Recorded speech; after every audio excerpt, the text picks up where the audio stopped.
Assalamualaikum warahmatullahi wabarakatuh. Waalaikumsalam warahmatullahi wabarakatuh. Bismillah walhamdulillah wal khairu wasyarru bimasyiatillah. Wassalatu wassalamu ala Rasulillah sayyidina wa habibina wa syafi'ina wa qurrati a'yunina wa maulana Muhammad ibn Abdullah wa ala alihi wa ashabihi wa junudihi wa ansarihi wa man ittabi'ahu wa nasarahu wa wala wala haula wala quwwata illa billah. Amma ba'du, subhanaka la ilma lana illa ma 'allamtana innaka antal alimul hakim. Rabbi shrah li sadri wa yassir li amri wahlul 'uqdatam min lisani yafqahu qawli. Allahumma faqqihna fid din waftah 'alaina futuhal 'arifin waj'al a'malana khalisatan liwajhikal karim birahmatika ya arhamar rahimin walhamdulillahi rabbil alamin. Segenap pengurus Dewan Kemakmuran Masjid Al-Furqan yang saya hormati dan saya muliakan, para asatidz dan juga seluruh jamaah Masjid Al-Furqan yang sama berbahagia dan dimuliakan Allah Subhanahu wa taala. Kembali kita panjatkan puji dan syukur kehadirat Allah Subhanahu wa taala atas limpahan rahmat dan inayah serta taufik dan hidayahnya, sehingga pada pagi ini kita dapat kembali berkumpul bersama setelah melaksanakan sholat subuh berjamaah yang kita lanjutkan dengan kajian yang kita ambil dari kitab Nasaikhul Ibad yang mudah-mudahan besar manfaatnya buat kita baik untuk dunia maupun akhirat nanti. Amin ya rabbal alamin. Selanjutnya salawat dan salam semoga selalu tercurah kepada Nabi kita Muhammad sallallahu alaihi wasallam, juga kepada para keluarga dan sahabatnya, para pengikut dan umatnya, yang mudah-mudahan kita termasuk umat beliau yang akan mendapatkan syafaat uzmanya nanti di yaumil qiyamah. Amin ya rabbal alamin. Jamaah yang dimuliakan Allah Subhanahu wa taala, hari ini kita akan memasuki makalah Rabi'atul Arbaun, yaitu makalah yang ke-44. Di mana dalam kitab ini dijelaskan bahwa an ba'dil hukama'i wa humul ladina yakunu qauluhum wa fi'luhum muwafiqan lis-sunnah.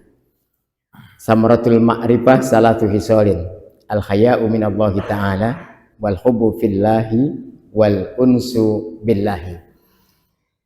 Jadi makalah yang ke-44 ini ada 3 hal juga yang perlu kita perhatikan yang disampaikan oleh ba'dil hukama. Al-hukama itu adalah orang-orang yang di sini dijelaskan humul ladina yakunu qauluhum wa fi'luhum muwafiqan lis-sunnah, yaitu orang yang ucapannya ataupun perbuatannya itu selalu mengikuti petunjuk Allah Subhanahu wa taala. Jadi tidak pernah melenceng dari jalur Allah Subhanahu wa taala. Itu adalah al-hukama. Hukama ini merupakan bentuk jama daripada hakimun. Hakim jamanya adalah hukama.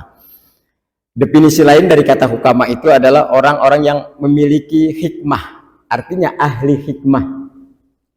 Ahli hikmah itu adalah orang-orang yang diberi anugerah oleh Allah Subhanahu wa taala sebuah keistimewaan dan dia memiliki pengetahuan yang lebih daripada orang-orang biasa. Bisa mengetahui hal-hal yang gaib. Kemudian juga orang tersebut bisa menyingkap rahasia yang kita tidak tahu, tetapi orang ahli hikmah ini bisa mengetahui. Dan ini dicapai tidak sendirinya langsung dapat seperti itu, tapi melalui riyadhah, melalui mujahadah, melalui olah batin, sehingga orang-orang yang seperti ini kehidupannya adalah betul-betul mendalami untuk makrifat kepada Allah Subhanahu wa taala. Jadi jamaah yang dimuliakan Allah Subhanahu wa taala, orang ahli hikmah ini adalah orang-orang yang memang memiliki kemampuan batin untuk bisa menyingkap hal-hal yang tidak diketahui oleh orang-orang biasa. Makanya orang seperti ini kadang-kadang doanya manjur, doanya mustajab, bisa ngobatin gitu ya. Dengan air aja dibacain doa, kemudian air itu ditiup, kemudian bisa jadi obat buat orang-orang awam. Dan praktik seperti ini dilakukan juga oleh Nabi Shallallahu Alaihi Wasallam, yaitu mengobati dengan media air. Karena air itu memang sesuatu yang sangat luar biasa, tergantung apa yang diucapkan di air itu. Makanya ada profesor Jepang itu meneliti kenapa air kok ada perbedaan antara dibacain doa dengan air yang tidak dibacain doa dengan air yang memang diisi dengan kegiatan-kegiatan yang sifatnya hura-hura dan maksiat. Nah, sehingga doa yang diisi dengan air yang diisi dengan doa itu membentuk kristal-kristal yang indah.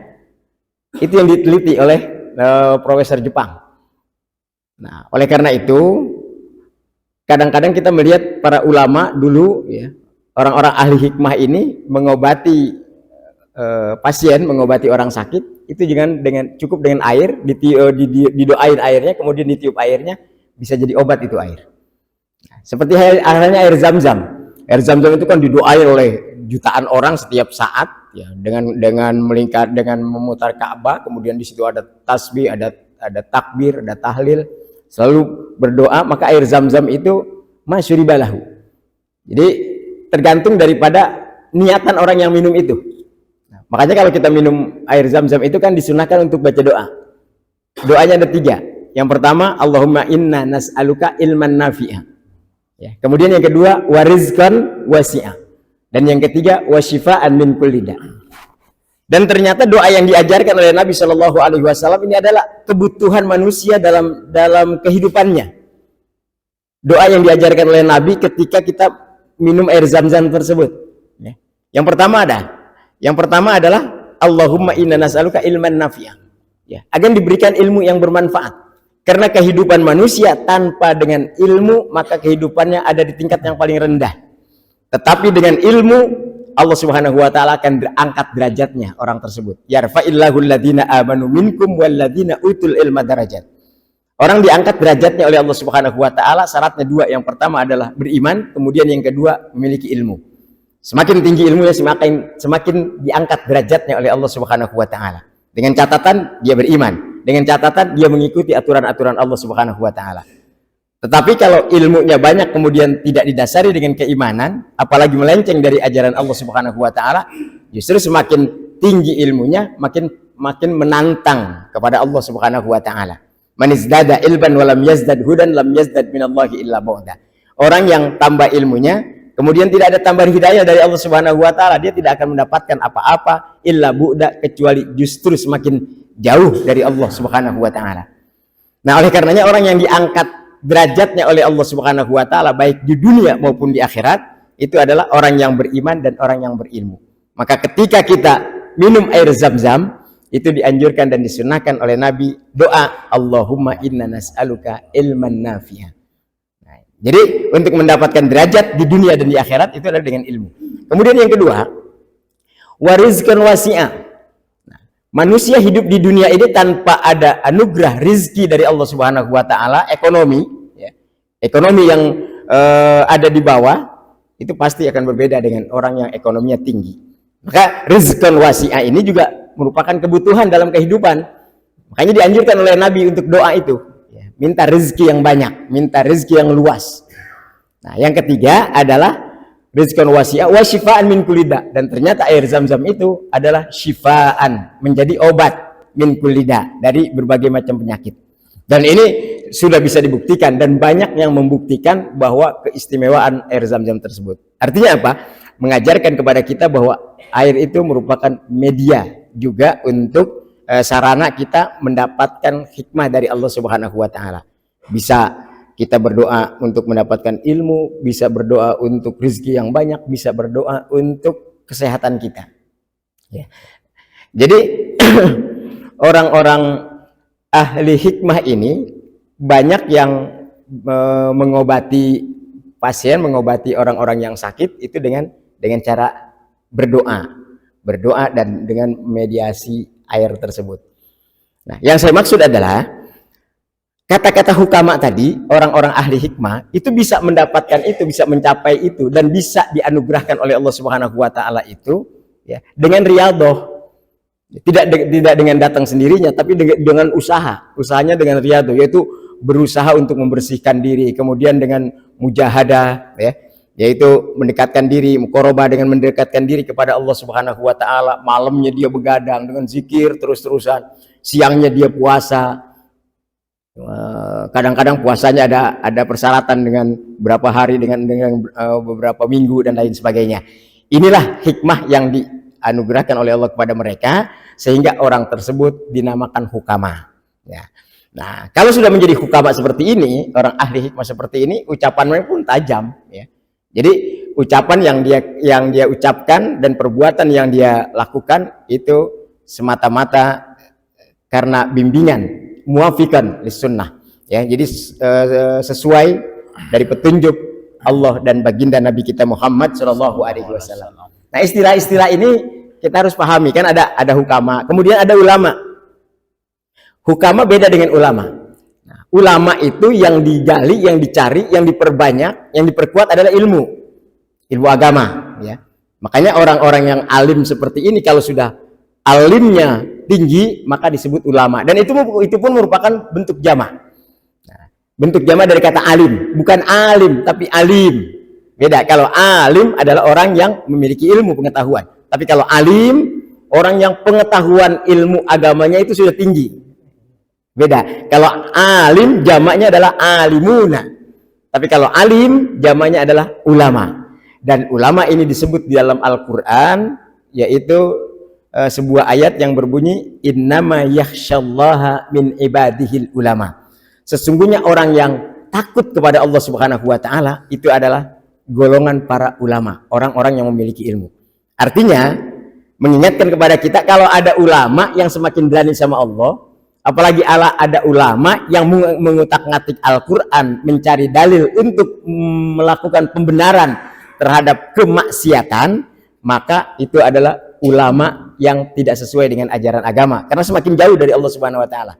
Maka ada ulama akhirat, ada ulama dunia. Ulama dunia itu adalah ulama su, ulama yang jahat, ya. Ulama yang mengarahkan seseorang bukan untuk semakin taat kepada Allah, tetapi mencari dalil-dalil dari Al-Qur'an untuk membenarkan sebuah kemaksiatan. Contohnya sekarang kan ada ulama yang membela LGBT, ya, dicari dari Al-Qur'annya, ternyata ketemu tuh ada dalam Al-Qur'an, wallahu ja'ala lakum min anfusikum azwaja, ya. Dan Allah jadikan bagi kamu dari jenis kamu sekalian azwajan, pasangan. Jadi dia menganggap jenis yang dimaksud itu adalah jenis laki-laki dengan laki-laki dan perempuan dengan perempuan. Jadi dianggap ini adalah sebuah dalil untuk mereka, laki-laki boleh kawin nama laki-laki, perempuan boleh kawin nama perempuan. Padahal di ayat tersebut ada sambungannya. Allah Subhanahu wa taala menjadikan pasangan tersebut, ya, ada keturunan banina wa hafadah.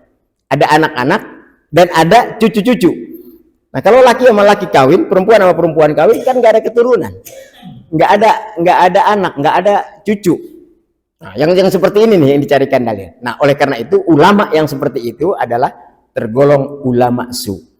Nah, sedangkan ulama yang semakin dekat kepada Allah Subhanahu wa taala, semakin takut kepada Allah Subhanahu wa taala, inilah ulama yang menjadi panutan kita untuk bisa kita ikuti. Ulama yang seperti ini, innama yakhsyallaha min ibadihil ulama. Hanya saja orang yang semakin takut kepada Allah Subhanahu wa taala itu adalah ulama, yaitu orang-orang yang berilmu. Jadi kalau hukama tadi adalah dengan batinnya semakin dekat kepada Allah Subhanahu wa taala, kalau ulama dengan ilmunya dia semakin dekat kepada Allah Subhanahu wa taala. Jadi ada hukama, ada ulama, kemudian ada lagi ada yang namanya zu'ama. Nah, zu'ama ini adalah orang-orang yang bukan ahli hikmah, juga bukan ulama, bukan ahli ilmu, tapi dia aktivis di dalam mensiarkan Islam. Seperti pimpinan-pimpinan organisasi Islam, itu bisa disebut zu'ama. Ya, aktivis, para pemuda-pemuda yang membela ajaran agama, itu disebut zu'ama. Nah, ada lagi umaro. Kalau umaro itu para pemimpin. Antara ulama dan umaro ini disebutkan oleh baginda Nabi Shallallahu Alaihi Wasallam dua hal yang tidak bisa dipisahkan untuk kemaslahatan umat. Sinfani minan nas, idza saluhan nas, wa idza fasadan nas. Ada dua kelompok manusia, ada dua kelompok orang yang kalau keduanya ini benar, maka umat pun akan benar, manusia akan benar. Tetapi kalau keduanya ini jahat, keduanya ini buruk, maka umat pun akan buruk. Siapa itu? Yang pertama adalah al-ulama, yang kedua adalah al-umara, yaitu para ulama dan umara. Kalau ulamanya ulama su, maka umat pun akan menjadi umat yang tidak baik. Dan sebaliknya juga kalau ulama umaroknya umarok yang zalim, umarok para pemimpin-pemimpin yang jahat, maka umat pun akan sengsara, rusak umat tersebut. Nah, ini ada beberapa istilah untuk saya sampaikan. Jadi yang pertama adalah hukama tadi, kemudian yang kedua ulama, yang ketiga zu'ama, dan yang keempat umaro. Semuanya ini adalah orang-orang yang bisa menjadi kemaslahatan umat di tengah-tengah masyarakat. Nah, karena ucapan hukama itu merupakan ucapan yang indah, ucapan yang sesuai dengan kalimat yang disampaikan oleh Nabi Shallallahu Alaihi Wasallam dan berdasarkan Al-Quran, maka kata-kata hukama ini bisa dijadikan pedoman, ya, bisa dijadikan dasar. Seperti dalam kalimat ini, dalam maqalah ini dijelaskan bahwa samratul ma'rifati, buah daripada ma'rifat, ai idraku sifatillahi ta'ala, atau memahami dan mengerti tentang sifat-sifat Allah Ta'ala, salatu khisalin, ada tiga macam. Jadi buah daripada makrifat, kata hukama, itu ada tiga hal. Apa itu makrifat? Makrifat itu adalah memahami dan meyakini tentang Allah Subhanahu wa Ta'ala dengan keyakinan yang tinggi. Jadi beriman, beriktikad kepada Allah Subhanahu wa Ta'ala itu dengan memiliki dalil-dalil, tidak hanya sekedar percaya. Ini adalah orang yang makrifat. Makanya orang yang makrifat kepada Allah Subhanahu wa Ta'ala itu adalah orang yang betul-betul mengerti tentang Allah Subhanahu wa Ta'ala setelah dia mempelajari dalil-dalilnya. Karena tingkatan orang percaya sama Allah Subhanahu wa Ta'ala itu kan macam-macam. Tingkatan yang paling tinggi adalah makrifat. Ya, kalau kita belajar ilmu tauhid, ini nyerempet-nyerempet ke tauhid nih. Kalau kita belajar ilmu tauhid, orang yang mempunyai keyakinan yang paling tinggi di hadapan Allah Subhanahu wa Ta'ala itu adalah makrifat, yaitu memahami tentang Allah Subhanahu wa Ta'ala sebagai Tuhannya, tetapi bukan hanya sekedar meyakini, dia paham tentang dalil-dalilnya. Makanya ilmu tauhid itu adalah ilmu yang paling utama dikaji, ilmu yang paling awal dipahami. Karena apa artinya kita belajar ilmu fikih tanpa mendalami ilmu tauhid? Artinya bagaimana kita mau melaksanakan ibadah dengan baik kalau sama Tuhan aja kita nggak paham, sama Tuhan aja kita nggak ngerti. Itu maksudnya. Ada dalam satu kitab dijelaskan seperti itu. Jadi kalau kita mau belajar, urutannya adalah, kan ada tiga ilmu agama ini ya. Yang pertama adalah tauhid, kemudian yang kedua fikih, yang ketiga tasawuf. Nah, di antara tiga ilmu agama yang sangat penting dan mendasar ini, yang paling utama kita pelajari adalah ilmu tauhid dulu. Nah, kalau kita sudah belajar ilmu tauhid, maka nanti akan dikenal orang yang yakin kepada Allah Subhanahu wa Ta'ala itu ada tingkatannya. Ada yang tingkatan ma'rifat, yaitu tingkatan keyakinan yang paling tinggi. Sudah tidak bisa diganggu-ganggu. Orang yang seperti ini nggak bakalan murtad, ya, karena sudah memiliki pengetahuan ketuhanan yang sangat tinggi. Tentunya dengan dalil. Misalnya, kita percaya kepada Allah Subhanahu wa Ta'ala. Itu ditanamkan dari kecil oleh orang tua kita, oleh guru kita, bahwa Tuhan kita adalah Allah. Tapi tidak hanya sekedar seperti itu, tetapi dia kaji ilmunya, bahwa ternyata Allah Subhanahu wa Ta'ala itu mempunyai sifat-sifat, ya, sifat-sifat yang 20. Kemudian ada yang wajib, ada yang mustahil, ada yang jaiz. Nah, itu tingkatan ma'rifat. Kemudian yang kedua ada yang namanya jazm. Jazm itu sekedar percaya, tapi keyakinannya full, tidak bisa diganggu gugat. Dia tidak ada sekutu bagi Tuhan, karena sekutu bagi Tuhan itu adalah musyrik. Artinya percaya sama Allah, kemudian percaya juga sama yang lain. Dia tidak seperti itu. Jazm, yakin sama Allah Subhanahu wa Ta'ala, percaya 100%. Cuma tidak ada dalilnya, dia nggak paham tentang dalil-dalil wujud, kemudian kidam, bako, dan seterusnya. Nah, ini namanya jazm. Ada lagi orang, nah kalau ma'rifat dan jazm ini adalah keyakinan yang dibenarkan. Tetapi ada keyakinan yang tidak dibenarkan, masih ada keraguan. Ada keyakinan yang namanya syak, ya. Keyakinan sama Allah Subhanahu wa taala ada keraguan, namanya syak. Syak itu percaya, dalam hatinya percaya ada Allah, 50% cuma, 50%-nya lagi nggak percaya. Jadi ada keyakinan, tetapi ada keraguan. Nah, kalau keraguannya sampai 75%, itu namanya zon. Dan ada lagi orang yang yakin cuma 25%, itu namanya waham. Jadi ada syak, ada zon, ada waham, ada jazm, ada ma'rifat. Ini tingkatan orang meyakini tentang keberadaan Allah Subhanahu wa taala dan tentang tauhid. Nah, kalau sudah ma'rifat, maka orang ini menjadi orang yang nomor satu, yaitu keyakinan yang sangat luar biasa. Nah, buahnya dari ma'rifat itu nanti akan banyak. Jadi kalau orang sudah mengenal Allah Subhanahu wa taala, pasti ada samarahnya, ada asarnya, yaitu ada buahnya. Ya. Nah, keyakinan kepada Allah Subhanahu wa taala itu sekali lagi berawal dari kita belajar tauhid. Karena kalau kita belajar tauhid itu kita dikenalkan yang pertama ada jirim, ada jisim, ada johar parod, ada johar mujarrad, kemudian ada lagi johar latif, ya. Dari mulai awal itu. Nah, kita meyakini Allah Subhanahu wa taala, kemudian kita bandingkan dengan keberadaan makhluk ini. Karena selain daripada Allah itu adalah alam, itu adalah makhluk. Kullu ma siwallah fa huwa khaliq. Selain daripada Allah itu adalah khaliq. Kullu ma siwallah fa huwa alam. Selain daripada Allah Subhanahu wa taala itu adalah alam. Nah, dan alam itu terdiri dari ada yang namanya jirim. Jirim itu sesuatu yang membutuhkan tempat. Nah, semua makhluk ciptaan Allah Subhanahu wa taala itu membutuhkan tempat. Hatta yang gaib sekalipun itu membutuhkan tempat. Makanya jangan heran kalau ada jin masuk ke tubuh manusia, ya, itu berubah kan?